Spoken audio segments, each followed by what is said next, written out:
Hello, thanks for joining us on My Business, Your World. I am your host, Dr. Graham.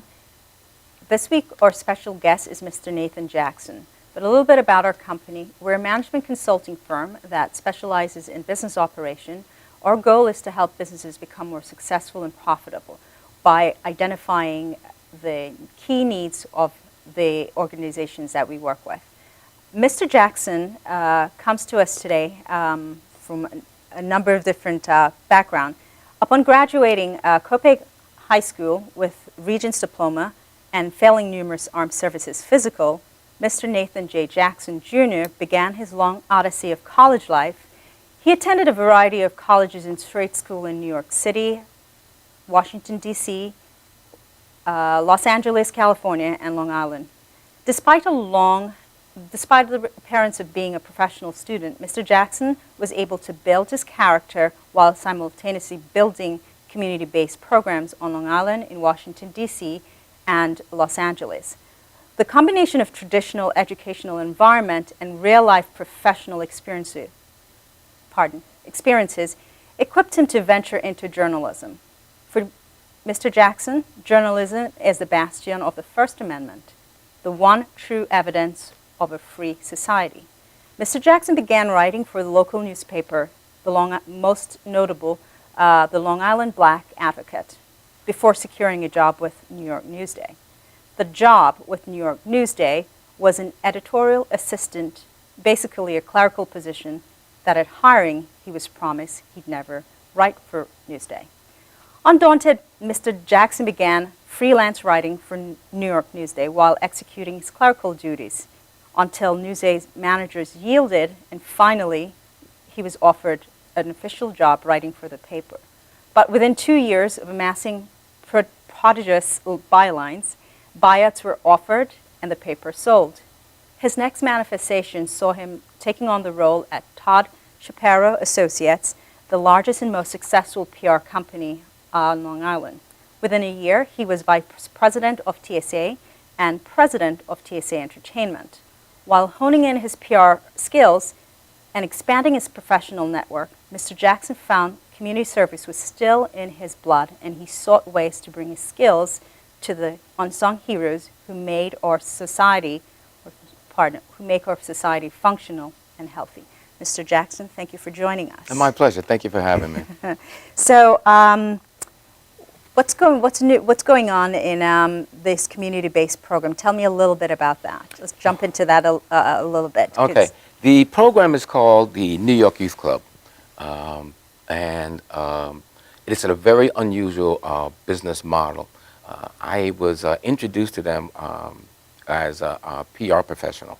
They were having some problems with Nassau County Police and charges, and News 12 was lighting them up, and Newsday was lighting them up, and they called me in to see if I could mitigate some of the damage.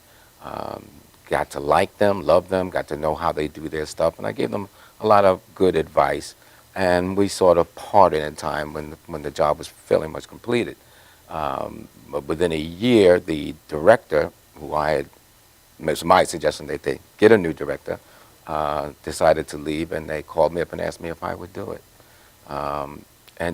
So you know, it's similar to the Boy Scouts and Girl Scouts, except that our kids don't join the Boy Scouts and Girl Scouts. These are kids from some very rough neighborhoods, largely black and Puerto Rican, or Hispanic, I should say. But what we do is we take them from these rough neighborhoods, train them in sales, and they go around selling cookies, candies, candles. They make money. They're off the street. They get a little counseling along the way. They learn leadership, and we've got some very successful stories. And the program works. It works. In fact, there are models of it right now that we're advising in New Jersey, Virginia, and 3 in Florida. Very nice. Congratulations.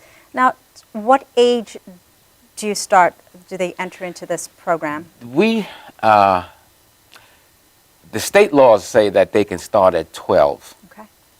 I'm a little uncomfortable with 12 and 13-year-olds. There are some safety issues, so we treat them a lot differently. They also say Department of Labor says they can't be paid at 12. Right. So they get rewards other than money. But mainly we run 14 to 18 years old. Okay.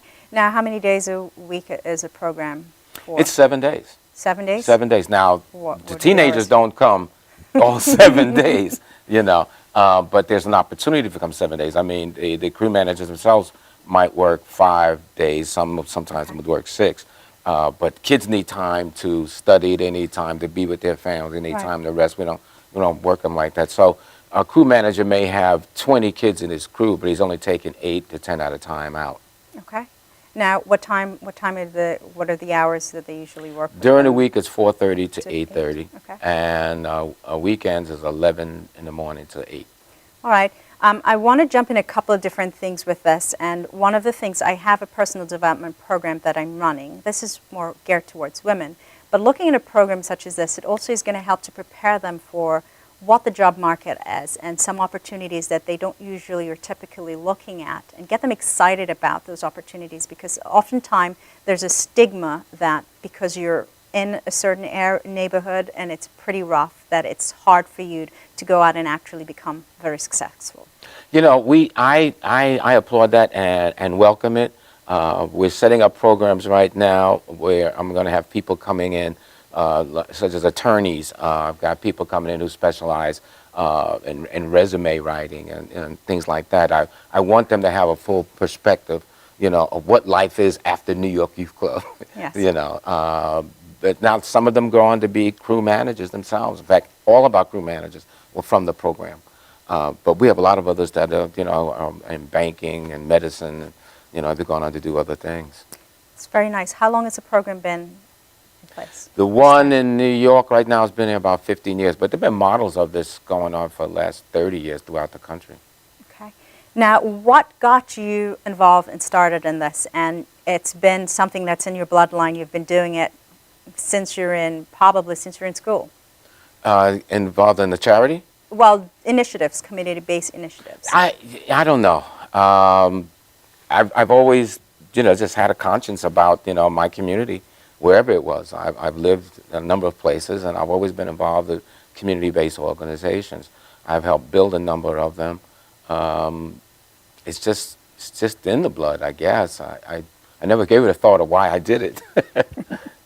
All right. Tell me a little bit about your role in terms of the director for the youth club charities and public relations. The primary thing that I do is, we'll take kids for some rough neighborhoods, and they go to the better neighborhoods. I mean, you can't fundraise, no disrespect, but you're not going to fundraise and make much money if you're fundraising in Wyandanch, or North Amityville. So they go to places like Garden City, Great Neck, Manhasset, Locust Valley, Seacliff, the better parts of Oyster Bay. That's where we do a lot of our fundraising.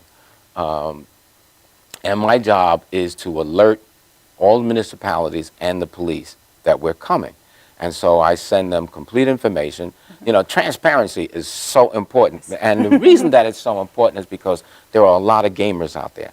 There are a lot of fakes. There are a lot of people taking advantage of teens. And they're not doing anything for them. They're just making money. So I send everything out to let them know that we are a very legitimate organization that deserves the respect of the Boy Scouts and Girl Scouts.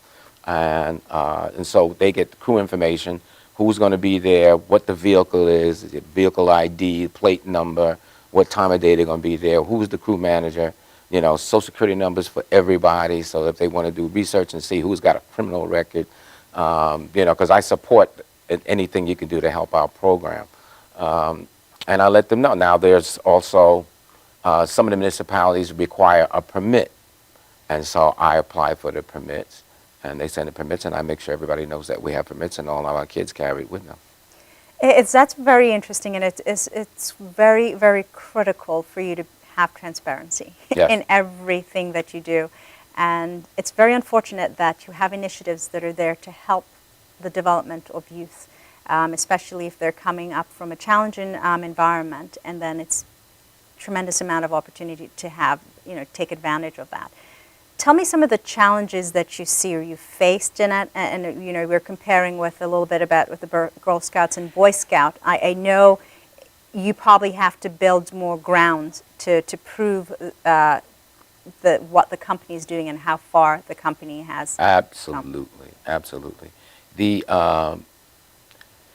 let's face it. Let's call a spade. No pun intended. Some of these communities don't want little black and Hispanic kids walking around their neighborhood. All right, and well, just a term, and you see it on the news. So, it doesn't matter if they're kids or not. You see a lot of that actually springing up again on Long Island in our news. So they call the police. Who are these people? Why are they knocking on my door? All right. Then the police come out, and sometimes they just get tired of the calls, and they want to push us out. I have to defend them. I have to defend what is their First Amendment right. And so I have a battle. And again, I do this in a lot of areas. I do the same thing in Virginia, I do the same thing in Florida, I do the same thing in New Jersey. And there's none worse than Nassau County.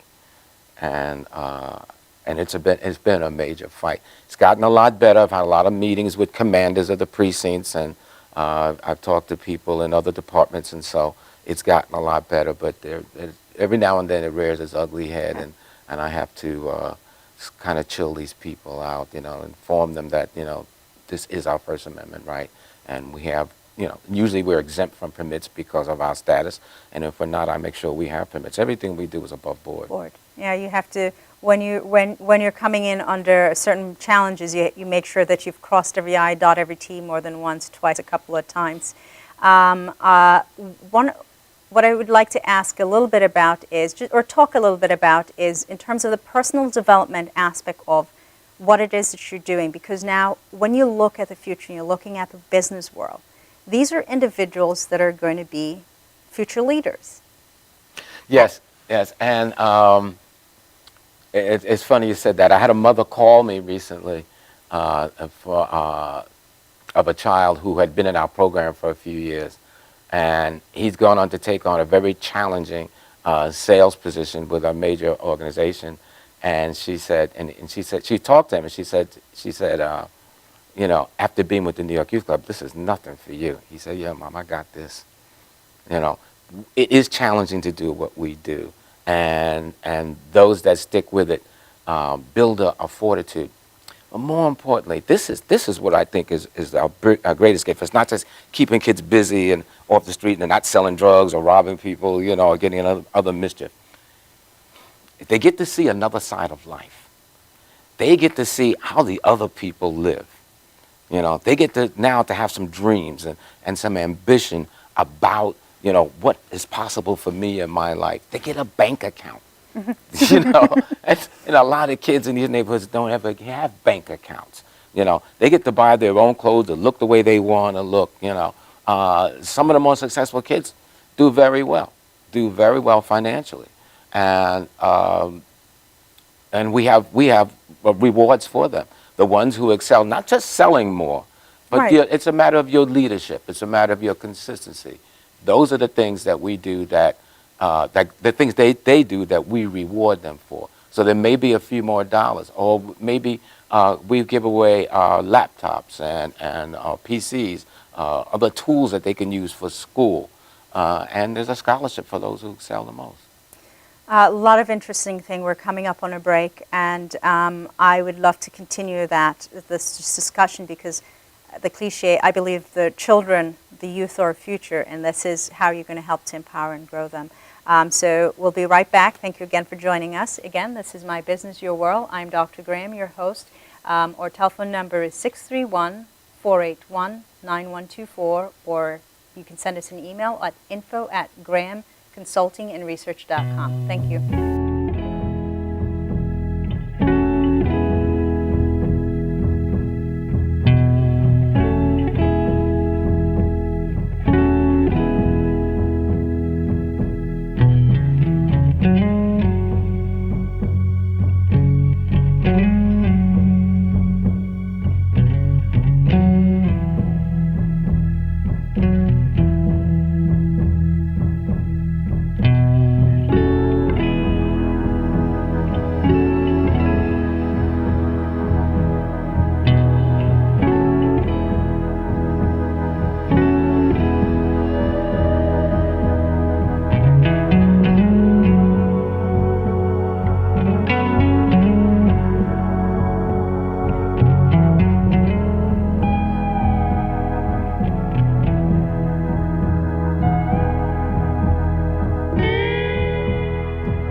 welcome. Thank you for joining us again. Today our guest is Mr. Nathan Jackson. You're with My Business, Your World, and my name is Dr. Graham. So we're talking about just helping the youth and helping in their overall personal development, some of the fights or struggles or challenges that you come up against, trying to get them to that next level. What I know that even in the business sense, as you're building or developing them, it is so critical for them to understand what it means to be able to honestly earn those income, and actually that it actually gives them satisfaction, because they're not educated in terms of, a lot of the times, I would say in some instances, that there's other options and they're actually viable. One of the things that, and one of my other lives in Los Angeles, I worked for a company called the Los Angeles Development Corporation, and what we did was we took these similar people, but adults, young adults, and showed them how to get a job, how to go interview, how to present yourself. But the most important thing I think that we offered them was a thing called a way of identifying transferable skills. All right. So the things that you do, there are guys on the street who are making money and want to go straight. All right. They don't realize they can use those same skills. Sales. That's right. Techniques. They can use those same skills and energy and make a good living, legally. So there are a lot of things that people do that they don't realize, even homemakers. The things that they do at home, the way they organize, the stuff that they put together, the way they make things flow, for their home. That's a marketable skill. And so these kids also get a chance to see that. They get to see that some of the things that they do, they have to be organized. They have to show up on time. They've got to handle the money. They get a lot of checks, and cash, and they have to handle that money. So they're already developing skills, and they're very proud of it too. You got to see their faces for the ones that really know how to sell it, and they bring an income. But a mother was in my office yesterday. She brought 2 of her sons in. She was very happy about that, and she's getting ready to let one of them be a crew manager, and she's going to get him the van so he can do it. The transferable skill for the GPN program, it's actually a program that's funded by Walmart, and it's for disadvantaged women re-entering the workforce. Now, you hit on something that I talk about all the time with them, and to anyone. You're looking for work, even as a business owner. If you're looking for clients, it's those transferable skills that you need, and honing in and understanding that you know something and you can do it very well. It's just a matter of understand the technicalities of what is really the right way, most effective way to get it and get that message, get what you're doing across. And it empowers them. I would, if I'm able to sell and make those target, why wouldn't I be excited and happy? Because now I'm going to be more driven to become more successful and learn, getting all the right tools. So absolutely, and you can't. It's hard to put a value on confidence. It's so important that you have that swag, when you are approaching people, and it's no, we're not talking about a braggadocio. We're talking about just a confidence, a quiet confidence that I can do this, and you need to allow me to do that for you, because I can do it, and I'll be an asset for you. All right, let's take it in the realm and we're trying to talk about transferable skill and look at the PR world, because then now this comes in. What is PR and how do you market those transferable skills? What are some of the things that you take even from starting out with an institution such as the youth club and going into the world, starting your business or wanting to work for companies? Let's talk about what is PR and some of those things that PR does for a company or for an individual. It's not just a... Well, first let me say, PR has been around before man was born. Before man existed, the animals, when they want to mate, the females choose who's going to mate, right? So what does the male do? He puffs out his chest, he's got his feathers up, he's putting on a show that he's the one that's going to carry on the species. I got the best genetics, all right? He's using PR. Branding. Yes, branding. Differentiating yourself from the pack. That's right. So it's been around forever. And what people don't get is that every business needs PR. Every business needs PR, no matter how small it is. Every business needs PR. The issue is, how can you pay for it or not? You know, what can I afford? But there's a lot of other ways to do that. We can talk about that later.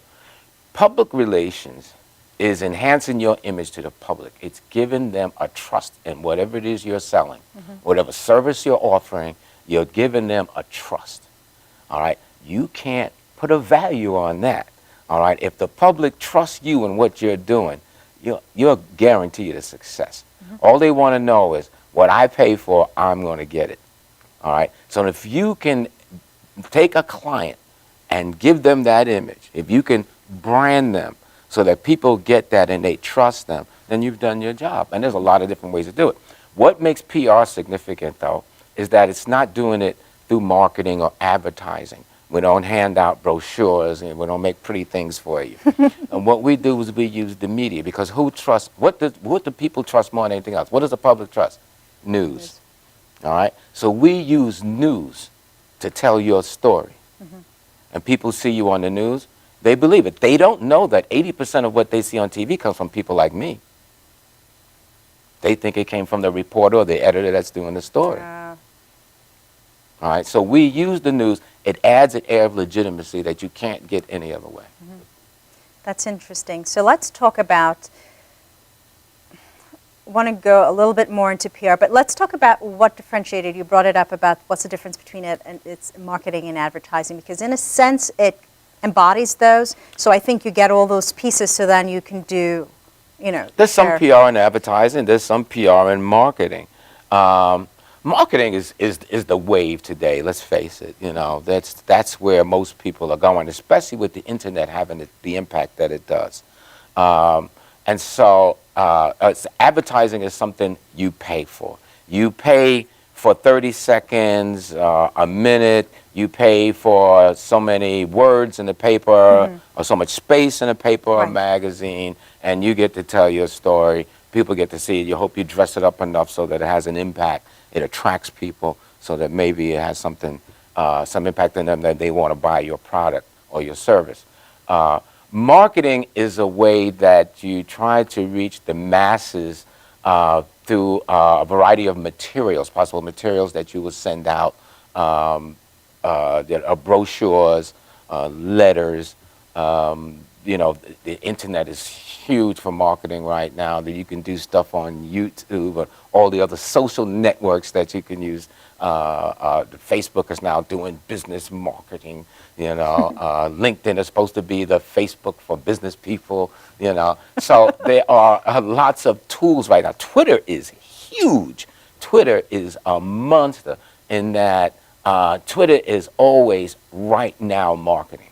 It's at the moment, in the present, right now marketing. It's not just what you had for breakfast, but you can actually impact people with, you know, what's going on with electronics. You know, I'm selling this article, or hey, who's the best dentist out there? You know, you can actually have an impact on Twitter that's never been seen before. I want to go back up a little to PR and talking about some of the cost and how, you know, who can afford it and so on. But just picking up a little bit on the social media, I was just at a recent workshop seminar with one of the organizations that I belong to, and they were talking about social media. And here it is, we're talking about the LinkedIn, the Facebook, and Twitter. And one of component is someone who's two individuals we're looking at in terms of they are new to the Twitter Twitter account or using Twitter. It's one person was so advanced that they're using it for database to help and to go in and find out why and how can you help. But the most important things about all of this, especially with Twitter, it's you have to pay in. You can't go in looking for something. People have to actually, you have to give some value or something that you're not looking to get, you know, rewards right away. But it's good, and like you said, there's nothing more current than tweeting. Yeah, and the tweet is so much more powerful than anybody ever imagined, you know, and there are going to be other ones modeled, and in fact they exist now, and they're going to have, you know, an impact as well, because everybody loses a little bit of that bump that they had when they first got large, and there's just so many people, you know, immersed in these social networks, you know, and you're neglecting yourself and your clients if you're not involved. And it's tough because then it poses that challenge or balance. And most business professionals or individuals, small business owner, they don't have the time. You know, what is Twitter? Who needs it? And so on. And it makes it very challenging. But it's also, you have to find those effective forums that's going to help you go. If you can get them to do it, because then they're going to. It really is. It's tough, but it is important for you to actually get involved. For a business, even for me, it's challenging. As a new business trying to grow it, I do have a Twitter account. How often do I really get a chance to go on and tweet? And they tell you, try and keep a calendar. It was blog. I was doing the blog very well at the beginning, and then it just dropped off. I'm trying to keep, even if it's one a month or something. You have our Facebook, and you have to try and make sure somebody's getting that updated, posting things on there. LinkedIn, I've not been using it to its full at all for what it is that it's there, but it gives you the present of being able to be out there. As a business individual, people want to find me and find what is it she's doing, what is her company up to, what are some of the things that we can expect or look from her, what are some of the things, the benefits for our business we can get from utilizing the services. But it's so important, and the children, the youth, they are on top of these. This is like they eat, sleep, and breathe it. Yes, I'm a man of faith, and I now get up a little earlier every day so that I have 15 minutes to pray, and I have a little time to read my Bible in the afternoon. It's what we need to do as a business discipline. So there's no excuses. Wow, he's calling me out here. It's what we need. We need to find the way once a day to look into our social media. And now Twitter is, we really need to at least look at it a few times a day, because it is so right now. But at least once a day, we need to make time to go into our social media and get some value and share some things. The most powerful thing about it is when you're sharing who you are on the social media, and then people reach out to you. That's also what we're talking about in that same workshop about transparency, again, coming through. It's, I look because I'm skim. I like to see what's going on, so I know. But I don't have the time to say, okay, let me just, and occasionally I'll retweet something that I've gone through that I have value in, something that I'm aligned with or believe in or think that it's good, but not as frequently as I need to. Right. And, have other partners who can go in, but it's always trying to make that time. But you're absolutely right. If you don't do it and make that commitment, you can't have the value. You have to at least be active and engage the people who are following you or in your network, and provide things that are valuable to them. The most important word you said right then, engage. Engage. That's the value of it. And for business people, it is the goal. It is the ultimate. When you can engage your audience, there's a massive potential audience out there, and if you can engage them, you might go viral. Wow. So what are you saying? You're going to have to work with me on get me that. All right, we're getting ready to go to our next break, and again, thank you for joining us. It's been a wonderful conversation so far. Hopefully we'll be able to cover a whole bunch of things. If not, I'd love to have you on. I have another probably 58 weeks to go. Okay. All right. Again, this is My Business, Your World. I'm Dr. Graham, and we'll see you in a few. Thank you for joining us.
Thank you. Welcome back. I'm Dr. Graham, My Business, Your World, and our guest today is Mr. Nathan Jackson.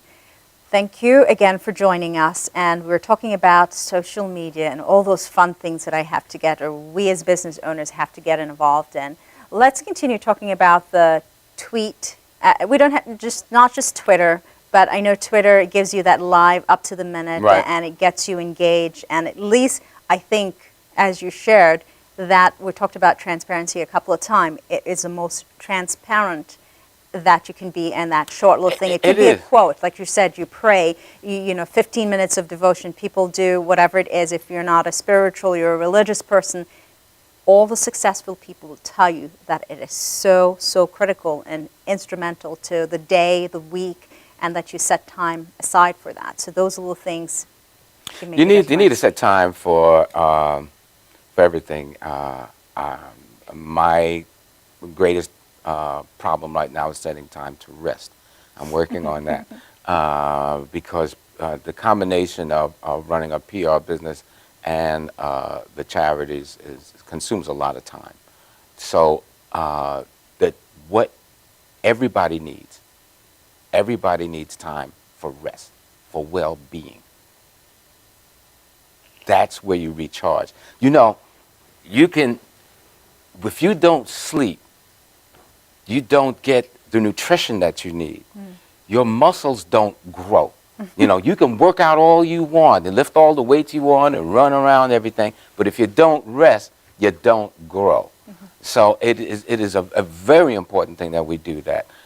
So you make time to pray, you make time for your social networks, and you make time to rest. It is very critical, and I've run where I know I've run 110 days without getting a day off, working like 20 hours in a day and then just turning right back around, and it burns you out. And at the end of the day, your body tells you when it's had enough and it's going to crash. It'll drop you. If you want to lose weight and you're doing all the things, even though you have those crazy hours and you go and you work out and you're eating healthy, that's where we've talked to, even with my own practitioner, you start to go on bad eating habits and so on and so forth. So you have to take care of it. It's very important that you get those rests. And just even thinking of rest, you know, there's a number of sleep cycles. You have to make sure, if you're really talking about rest, power naps help if you need to get those little things. They're more effective than getting 2 or 3 hours of sleep. You should get like 4 or 8 in that kind of increment. But very, very critical. Now, let's go back to the cost of PR. Let's talk about that a little bit, because I think that's something, not just for medium or large organization, for individuals and especially small businesses. We talk about the failure rate oftentimes about small businesses, and this could make the difference in terms of where they're going because they're afraid of the cost. Yeah, and the cost can be prohibitive because a professional PR company generally charges somewhere between $3,000 and $5,000 a month a retainer. It's like I have an attorney. All right, it could, or depending on the size of your company, it could go up to $10,000 a month. But that may not be necessary. Now, when it comes to PR, you should shop. All right, because there are people who charge a lot less, but they also may be delivering a lot less. You need to know what you want PR to do for you. For one thing, it does not substitute for advertising. Right. It does not substitute for marketing. Right. All right. So if you haven't done any of those things, if you haven't tried them, it won't be then effective. PR probably is not going to be that effective for you. All right. You have to have a presence. Although I've worked some miracles. I have a friend who had a restaurant in Massapequa, and he was getting. I went to visit him. He was getting ready to quit. He says, "You know, I've had it. I'm going back to Tennessee. I'm done." I said, "I'll tell you what." I made him a deal. It was a very low-cost deal. I said, "You give me $250 today, and I'll try to work something out. If it works out, you give me $250 afterwards." Not a good way to do business in PR, but he was a friend. So I did. I ended up getting Eyewitness News to come to his store. And the night of his broadcast, Lauren Glassberg opened up with, what do they call that, a bouillabaisse? And she says, "And we're going to be at Long Island fish and chips, and he's going to show us how to do this bouillabaisse. Well, they did 15-minute every 15 minutes did a teaser for the last 2 hours before the news came on. I tried to call him to say, "Wow, I see the teaser." I couldn't get through. After the show, I had to stay home and watch the show. I watched the show and watched what she did there. By the time I got there, I couldn't get in. The line was around the block. You couldn't, and it stayed that way. People drove in from Brooklyn and Queens and Staten Island to eat his food from that one show. Well, you know, that's very interesting, and you shared you can't always get it or do business that way. Right. But for small businesses, I think sometimes they're so apprehensive or so afraid of taking risk that it poses a challenge. And when you're dealing with small businesses, it's the ones who want to really be successful that will make that initiative and invest in something that's going to make that You have to be ready to invest in yourself, and there are ways to do it. There are ways, listen, I'll make us get creative, call a PR company and say, listen, I'll pay you $1,000, $2,000, just show me how to do stuff. Show me how to do some basic things with PR for myself. Mm-hmm. Just give me, just consult with me for a little while, and I'll pay for the consultation, and then if I get some results, I'll call you back and we'll do something else. But you have to have a way to let the world know who you are and that you're in business. That's your job, not just to put up a shingle. At the end of the day, you have to make a return on whatever investment you have, and sometimes it's working with consultants if they're going to, obviously now we can talk a little bit about, finding that right person and that or in a company that's going to work for you, because then if they're going to, for example, you just took $250 from this person because it's a friend. If it was a client and you trust and you knew that you could make that happen for them, you would sign some kind of an agreement with them where they're paying you a percentage of whatever it is that they're getting. So then this way they've made money. You might be able to get people to do that. Most PR companies won't do that. Right. And the reason that we don't is because there's no guarantees in our business. Of course. There's absolutely no guarantees. There's no guarantee we in can break our backs working for you and not get the results that we hope for. Right. Now, generally that doesn't happen. Generally in PR, the harder you work, the luckier you get. But I've been blindsided. I've had clients I thought, this is a lock. I get 1 or 2, 3 things for them, and then it just dies off. But somehow it goes in cycles whether the media is interested or not. They're just not, yes. and I use every technique I can to. Fickle. The media is very fickle. Very fickle. Yeah. The first guest was talking about even in terms of sales and trying to target your clients. Is that your biggest challenge is people, and that's because they're very fickle. Very fickle. And you'll know that because you've been in PR for a significant number of years. Let's talk about, I guess if you can, how you got started in PR. And I want to go back to, I love to hear about challenges and the stories and the overcome, because your story for me, when I read it, and it makes sense. It's you knew that you undaunted. You knew what your passion was, what it is that you needed to do and how to do it, and you had to take those risks to get you to where it is. How did you get started? Well, what happened was, you know about my Newsday journey, and so what I did as a clerk, I would pick up. One of my jobs was to do the mail, and in doing the mail, I had to open up all the letters and read them. These are press releases that are coming in from all the PR agencies in New York City. So I'm reading them, and I have to sort out which one looks like it has a chance to be news before I give them to the editors. Then the editors go through them again and see if they find anything that looks newsworthy, and they'll do the story. Well, after a while, I started picking some of them out for me so that I could write a freelance story for the paper. And eventually it got to a place that at one point, I was writing more stories than any reporter. Wow. As a clerk, I wrote so many freelance stories. I would write for the business desk, the features desk, the food. I'd write entertainment. I did news. I would see stuff, and I would, and after a while, PR people were calling me specifically, to see if they could interest me in a story. So I learned what would interest an editor, what interests a reporter, what interests a producer, all right, by working at Newsday. So Newsday went through some bumps, and they had some rough road there. They were owned by Times Mirror at the time, and they decided to sell, and they offered people buyouts. And they offered me what looked back then was like a nice chunk of money. So I called my wife. I said, "Is this enough money to leave?" She said, "Yes." So I left, and we did a lot of wonderful things for you. I got to be with my kids every day. We did a lot of great stuff. And after about a year, I started looking for work. And there was an ad in the paper for a freelance publicist. So I called my friend Todd Shapiro. I said, "Listen, what am I going to charge a guy to do free? I know how to charge for freelance writing, but what do I charge for freelance publicity?" He says, "You want a job?" So, "Oh, I didn't think you did." He says, "Yeah, come and work for me, you know." And I thought it was a natural thing because as a journalist, how to write, and it's so close to PR. They're very different worlds. And Todd was kind enough to show me that after I got there. And he loved me and still does. We're still very close. And he showed me what PR really is and how to do it, how to protect your client, how to take care of your client, how to be vigilant, when you're dealing. People are paying you money. Yes, it's almost like an attorney. Yes, it is. It's very much like an attorney.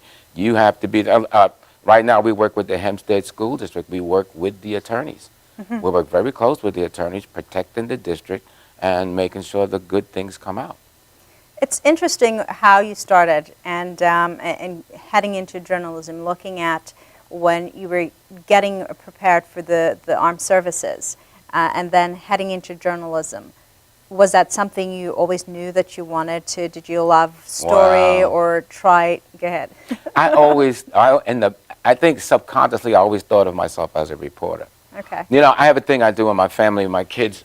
I have a son I nicknamed Chicken Little because the world is always falling for him. It's the end of the world. There's always a calamity. How many kids?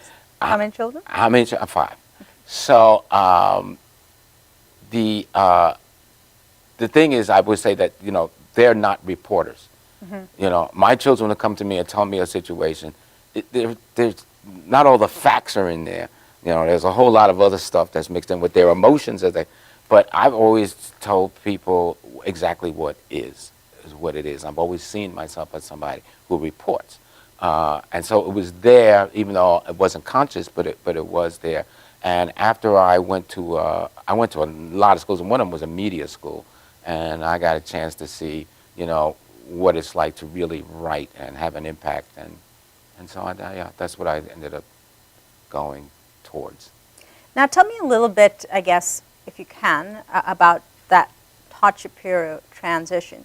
Because within a short period of time, you were a vice president of a senior executive, and then president for the entertainment part of that group. Tell me a little bit about some of the insight that you'd have, that what took you there, and some of the takeaways, even for small businesses or business owners as they're looking to grow, and strategies that they should think about. One of the things you quickly learn when you're in PR is that your client's always right. And never changes, does it? No. They don't care how wrong they are, how much they messed up the situation. Mm-hmm. You're going to get blamed for it, and they are right. Mm-hmm. And you take the responsibility for everything that goes on. And there's a lot more to it than just working with the media and getting a story. You have to be so careful. You can get a good story in the media, and they can twist it. A reporter gets we had them come to an event once right in the industrial park here, all right, for a big company. And we had them come in and do the story. Instead, they ended up doing how these folks, the story twisted to how they were abusing immigrants. Wow. Not real good look. So you'd have to be careful. We'll continue our discussion again. Thank you for joining us. My Business, Your World, Dr. Graham, with my guest, Nathan Jackson. We'll be right back. Thank you.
Thank you again for joining us. I'm Dr. Graham with my guest today, Nathan Jackson of NADAR Communications and the Youth Bureau.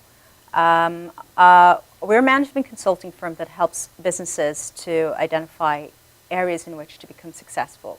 If you have any questions for us or for Nathan, you can call us at 631-481-9124 or send us an email at info@grahamconsultingandresearch.com. Our last segment before we wrap up for the day. Thank you again for joining us. My pleasure. Let's just chat a little bit about, I guess, a couple of terminologies so we can kind of wrap it up. Certainly. Let's talk about PR. We can define PR, advertising, and a little bit about marketing. We're talking about the social media and SEOs. We didn't touch on that, which comes into the advertising and mostly the marketing part of it. Let's chat a little bit about PR, public relations. Okay. Well, advertising, we said, is when you actually pay for space or airtime. The marketing is how you disseminate information. So people usually get brochures and flyers and things, and they send them out. They'll have a target market so that they'll know where to send the stuff to. Who's more likely to buy into what I'm selling. And it helps a little bit with. It helps with your branding. That helps with the branding. Products, yes, the image that you create. The image that you create is your branding. The PR is public relations. It's exactly what it says. It's relating to the public, but it's relating to the public in a way that builds a trust. Right. All right, so that people want to deal with you. You mentioned SEO. SEO is search engine optimization. If you go on Google and you put in a term that you want to look, you want your a website to come up first. You want it to be on the first page or the second page at the latest, because people don't generally go past the second or third page. Yeah, like to see the top 5, top 3 right in where your eyes is, not necessarily the first one, because your eyes go like directly in that space of the page. Yeah, and it's vastly overrated. People have been selling you SEO like it's it's ice cream, and it's not. There was a one time where it made a big difference. Yes. But right now, people are looking for you, and it's more specific. The social media, the network has grown so enormously that there are so many other ways to point people to your website, rather than pay for an SEO. And there's a lot of business out there trying to get you to do these things, and I talk about small businesses not being able to afford or making the right decisions in terms of what is really right for them. And this is sometimes, if they sat with someone who is in marketing, they could help them to say, okay, these are some of the things that you need to do and take advantage of, because not everything is right for every business structure or at that time. And it becomes very competitive. The money that you have to then spend for SEO, unless you have someone in-house to then take it and be constantly doing that, it becomes dated. Yes, yes. Very quickly. Everything it's gets dated so fast now. Yeah. So you need to have somebody in-house, as you said, that can do that, or you'll be ready to pay somebody who has a company, and there are lots of them out there who will do that, who will try to make sure that you're always up to date. I do a lot of incorporating. And there's a company I found on the web, and what knocked me out about them is that, I don't know, every 2 or 3 days I would go look for them, and they had a different look. Their website looked different, But that's not a good thing. I don't think, depending on what it is, that you're changing that constantly, because then it seems as if you're confused about what it is that you're doing. It has its drawbacks, but I'm thinking, wow, how powerful it is that you have somebody in there working your site daily. Yeah. And you're right, because there were times I went on there, I was looking for them, and I went on there, and I said, wait a minute, maybe I got the wrong company. Yeah. But something has to stand out, but depending on industry, I'm sure it makes a difference. And if you're in technology or in entertainment, you may want to always be changing the look, but something should still be that constant, so that you're recognizable and they understand that even while you're trending, it's not that you're confused about where it is you're going or what you want to do. Now, let's talk. I know some of the concern for small businesses are always cost, and cost. And what are some of you started out Nadar Communication, and I want to hear a little bit about that sort of last segment and how you transitioned from Todd Shapiro Associates and now running Nadar Communication along with being a director for Yes. the youth club. Yeah. The I had to spend more time with my parents, who are aging and not well, and so I could not put the time in with Todd Shapiro. I had to have more freedom to do that, so I created Nadar Communications, which is actually just the put together the names of me and my wife, Nathan and Darlene. Is Nadar, you know, because he's a part of everything I do. But so I created that so I would have the freedom. I had a few clients. It was enough income, you know, so that I still, you know, could be around and take care of my parents at the same time. It wasn't easy. There was a little, you know, a little roller coaster ride there. But I stuck with it. I had faith, and things eventually, you know. I mean, Nadar is what took me into, you know, introduced me to the New York Youth Club, you know, so that now the two, you know, balance very well. Let's talk a little bit, if you don't mind, about those ups and downs, those turbulence, when it's typical any business you're going to start. The most successful businesses, that's where, and they go through the same cycles too. It's just that they're a little bigger and they probably have a little bit more cash flow to leverage with than most startup and most companies. Let's tell us about some of those success stories or some of the times and what you did different and what helped you to get you to where it is, because obviously you have a lot of credential in terms of what you've done in the companies and organizations you've worked for and worked with. Yeah, my clients loved me. The ones that I had when I created Nadar Communications were very faithful and would introduce me to other potential clients and or projects. And the projects were perfect for me because it got a little unwieldy to manage a lot of other clients while I'm still doing, you know, playing my family role. I still had children. I'm taking care of my parents. So so projects were great. You know, you could make a little money, and it was short term. But the money got bad. the economy, you know, turned down. And the first thing people do, especially on Long Island, is they get this ostrich mentality. You know, they put their heads in the sand, you know, and they try to hide from, you know, the horror. So the last thing businesses hire is a publicist. The first thing they fire is a publicist. So I lost a lot of business. I lost a lot of business, and there was scrambling time there, and I never thought to convince people that you need to still invest in your business. You know, even though it's scary right now, don't be so scared. You know that you actually lose business because you're not investing in yourself anymore. So I had to bite the bullet. I stuck it out, and you know, some clients, you know, came back. You know, when things got a little better, you know, and we continued to grow. Now, I know some of the challenges for businesses. We had one of our guests, we also talked about the mentality or the mindset for Long Island. Typically, when the impact, someone's feeling the recession, regression, or the downturn, it's impacted here later, and then we typically take a longer time to come out of it. I know that it's pretty tough, and a lot of businesses, I know, some businesses have saved, put away for days like that, but it's also very challenging for them to understand what it is that they're doing. But Nathan, thank you again for being here with us and joining us. Is it over already? I know. Oh, this is so fun. Man, this was so cool. You have to come back. Again, this is My Business, Your World. I'm Dr. Graham. You can reach us at 631-481-9124, or send us an email if you have any question for Nathan or myself at info@grahamconsultingandresearch.com. I want to thank the crew member that helped to put this together, Dwight Hunter, our guest Nathan Jackson, Madhouse TV, and all the other sponsors.